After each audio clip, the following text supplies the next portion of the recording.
In his first seconds as leader of the Catholic Church, Jorge Bergoglio asked the crowd to pray for him, showing the world what kind of pope he wanted to be. A pastor close to the people, his humility evident in small gestures. Returning to his hotel to pay his bill after the conclave.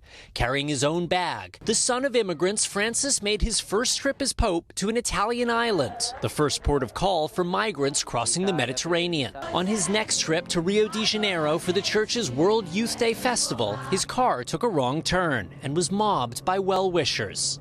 Ignoring his security detail's warnings, he rolled down the window and waved to the crowd. On the papal plane leaving Rio, Pope Francis said, "Who am I to judge?" when asked about a gay priest. In Canada, asking forgiveness of the Indigenous people for the abuse Catholic clergy committed in residential schools. But even more than his words, it was his actions that spoke volumes.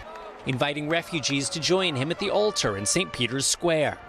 Wearing a yellow ribbon on his cassock in South Korea to show solidarity with the families of the 300 young people lost in the Seawolf ferry disaster. Then, in defiance of the South Korean government, getting down off his Pope-mobile to visit with a victim's father on hunger strike. Praying in a deserted St. Peter's Square as the pandemic swept the world. This year also visiting a prison near Rome after his long hospitalization.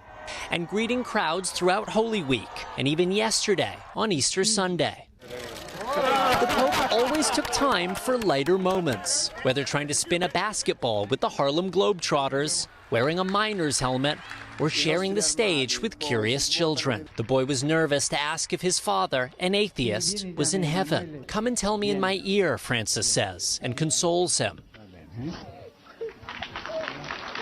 God has a father's heart, he tells the boy. The same could be said of Pope Francis. And one measure of Pope Francis's humility is where he actually lived. Traditionally, popes have lived at the Apostolic Palace. That is a very grand residence inside the Vatican. Not Francis. He chose to live at the Casa Santa Marta, which is a much more modest guest house. And he said the reason for that was he didn't want to live in isolated grandeur. He wanted to be close to the people.